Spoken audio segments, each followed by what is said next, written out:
change. Yay! Not really. I'm not thrilled with the time change. I don't enjoy getting up in the dark. So here we are. But I did the smart thing, and at 8:30 last night, we changed the 2 analog clocks, which are digital actually, but not connected to the internet. We bumped them up an hour, and then so I started kind of the process early. I went to bed early, and it helped a whole lot. Doesn't mean I probably won't crash this afternoon, but here we are. So hopefully, if you're seeing this, it's 9 o'clock, not 8 o'clock. But is it spring forward or you'll be late to church? Yep, that's where we are. Okay, so we're doing the Voice Celestial, so let's rip through the housekeeping really quick. The housekeeping is me reminding you we are Creative Life Spiritual Center. The website is creativelife.org. The constant contact email is info@creativelife.org. If you will email that, you get 1 email a week, tells you what's going on for the week and the month, and lets you know, unless something unusual happens, it's only 1 email a week. And the hot links are hot. So there we are. Last thing is the social medias, which obviously, you have a social media if you're watching this on one of them. So what we ask you to do, because we do not monetize the social media, what we would like you to do is like, subscribe, follow, share, comment based on which platform you're on. It bumps us in the algorithms, and we would appreciate that. So we are Creative Life Spiritual Center or Creative Life Spark, depending on which platform you're on. And I am the Running Rev Ryan on the social media, on the social medias that I'm on. So, yeah. And so if you're watching this, just so you know, I archive the daily readings on the Running Rev Ryan. I am archiving full chapters on the Creative Life page, and the Running Rev Ryan. But, that is typically happening on Saturdays. I do have a full-time mortgage paying job. So, and sometimes at night, I'm too tired to deal with this. So just so you know, I update them, on Saturday and Sunday. So there, if you're missing something, that's where you can go to watch them, to catch up. All right. That's it. So apparently the chapter, we're in chapter 7. We're on, reality and illusion. And with chapter 7, it was a bit longer. So apparently they broke it up in part 1 and part 2, which I noticed, but didn't notice. So, yeah. So I'll probably break them up into 2 parts instead of doing the entire chapter in one long. I'll do part 1 and part 2. When I put the chapters up. And, yeah, so we're going to do we're starting on part 2 of chapter 7, reality and illusion. And as of yet, we still have the 3 voices, the presence, which is that still small voice that we're always listening for.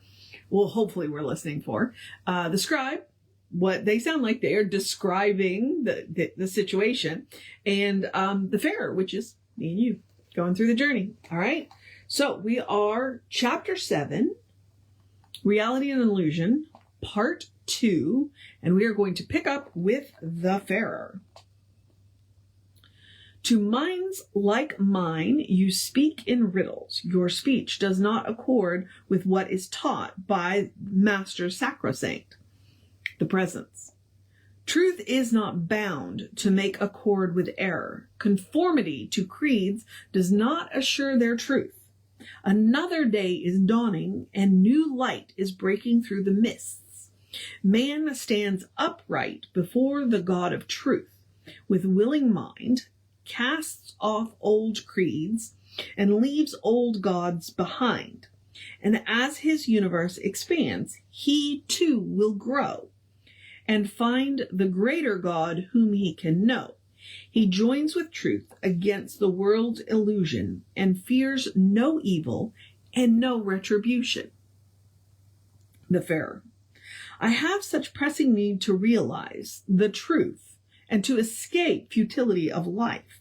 What profit lies in going on across a trackless waste?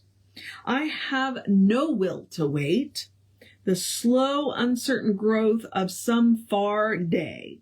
And if survival of the self demands that I must build myself a soul for life beyond, I have no will for that.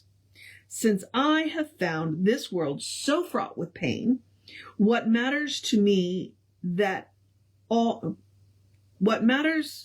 to me that all illusion lies within myself, not in the universe. A pain, whatever its cause, is still a pain. The presence. If you equal eloquence should plead the cause of truth to satisfy your need, as now you plead for error and illusion, you would escape from terror and confusion. Truth does not yield itself to prejudice, nor is it bound by unbelief like this. The finger writes, the mirror still reflects the good or evil that mind projects, and he alone has harmony who makes his own adjustment to it, and who takes the time to grow and with enlightened sense permits the truth to give its evidence.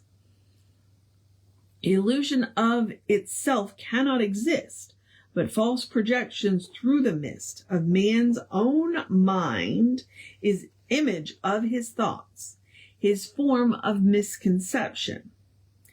Its stress lasts but a day, and then in nothingness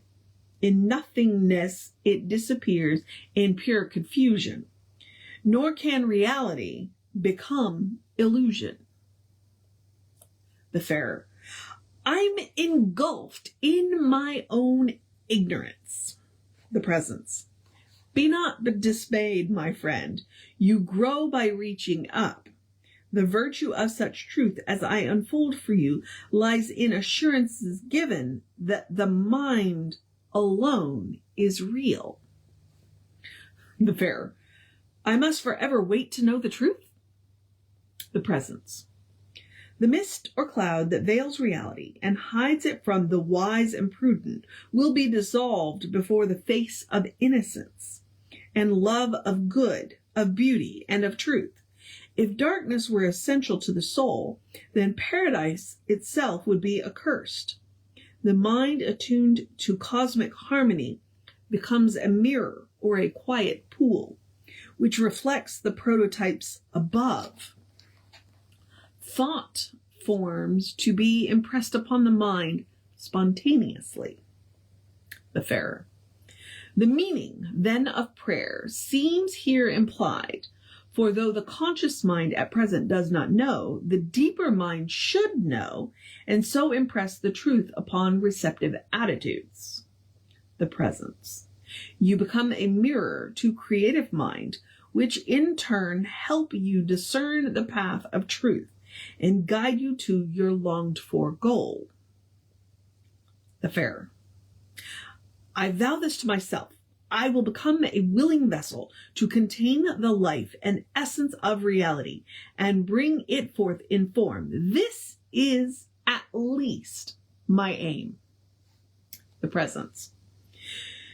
You will become the master of your fate if you will yield yourself to the divine and inner knowing. Though your body be by sickness racked and all your limbs are weak, the healing power, God consciousness, shall lift your wasted frame and free you from illusion that you are formed of dust and clay, and heal you from infirmities. The me, indwelling, is all indwelling. That which thou art is all, and thou art that. Know this. Man stands perplexed between two worlds, nor can he orient between the two until he knows that there is only one. His body one, his members many more. If then each part attempts to live apart, it suffers waste and pain and even death. Unless the master in his house of clay shall contradict illusion and shall say, I am thine inner Lord, thou shalt obey, thy life is God, be thou made whole today. The Farer. O Master, Presence, Lord of all my being, give me thy light, thy wisdom, and thy seeing. The Presence. There is one source from which all being flows, through all your veins with healing as it goes, as water turns to juices on the vine, and thence becomes the sacerdotal wine. So shall the body from the spirit sup the blood of life within the cosmic cup. That which is real within your soul has power to meet your needs, and in your highest hour you feel the presence. Strengthened by his hand, you dare stand forth and give your stern command. For every need, the doors are opened wide, and good pours forth in ever-swelling tide. The Farer. If, as you say, the mist that hides the face of truth is in myself, what arguments against appearances can I devise to melt the mists and clear away the lies? The Presence. Denial of the false does not affirm the true. The false appearances dissolve before the light of truth. Analysis is of the human mind, but the divine beholds the whole, not fragmentary parts. The Farer. If wisdom be the judgment wrought by years, why has the mist persisted and the tears? The Presence. The thoughts and deeds of men survive within the racial mind, like some vast pool in which all streams converge. The like attracts the light, and so the ignorance and prejudice of men of every age, I, too, their sins, or their delights in sense desires, and all the idol worship and the fears that damned their earthly lives. All these create a vast and steaming reservoir of psychic force.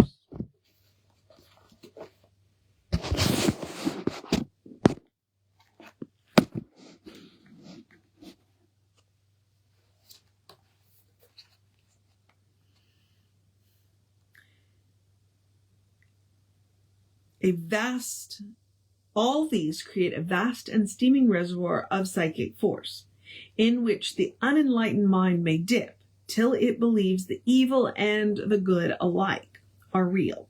And oft the worst appears more real and more reasonable than the good itself. The Farer. How hopeless is the fate of man, my fate! No one sustains more wretchedness than I. For ranges of ages untold run back into the mists of time, and not one soul, one avatar appears to dissipate the clouds, nor empty out the reservoir of this conglomerate of human sin and evil memories of fate bedamned. What monstrous fumbling with cosmic clay is this, that he who molded man should form him with so many flaws that he becomes not only victims of Creator's fault and of his own, but heir to wretchedness and all the wickedness piled up through all the ages and held intact for ages yet to come. The Presence. Distraught by his, that's the scribe. Distraught by his own speech, he brooded on the hopelessness of fate. The Presence spoke. The Presence. Though you have reasoned well, there are two flaws in all your arguments. First is this. Good, too, accumulates, and cosmic memory retains the love and wisdom of the past, and all the songs of hope, the music of great deeds, the prayers of all the saints, and the speech of martyrs who, through their faiths, have drawn men nearer God.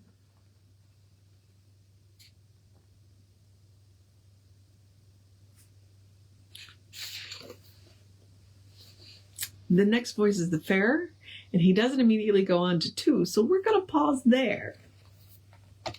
So we're going to pick up with the Fair tomorrow and see what 2 is, because he says 1, and I'm not quickly seeing 2. So I'm like, looks like there's going to be a little bit. The Fair is just an argumentative little negative Nelly, isn't he?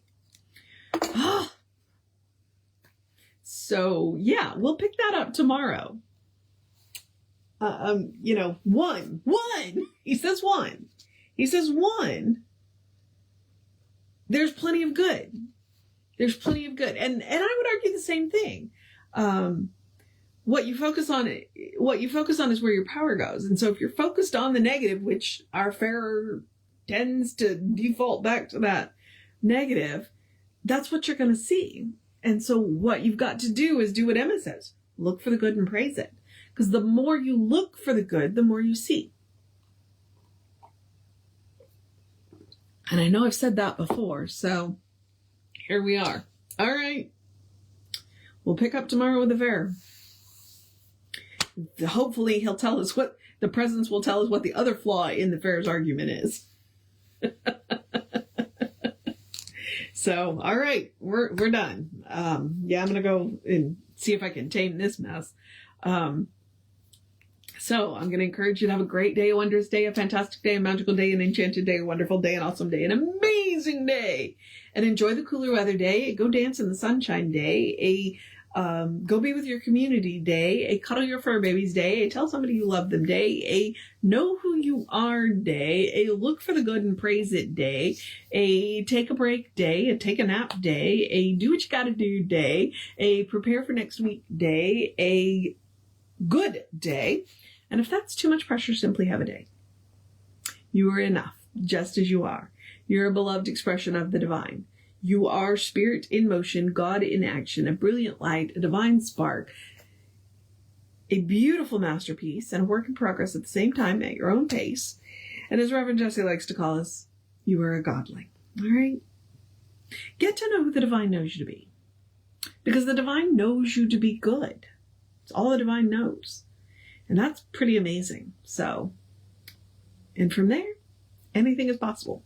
All right, beloveds. Reverend David should be on around 5 p.m. with you. I'll be back with you around 9:15 tomorrow. We'll see what more arguments the Fair can come up with. But first, we will have an amazing service for you right here on Facebook Live at 11. Or if you're watching this on YouTube, feel free to switch channels. Because you'll only see this if you're watching this on the Running Rev Ryan channels. All right, beloveds. Take care of yourself. Know that you are loved, and I will see you next time.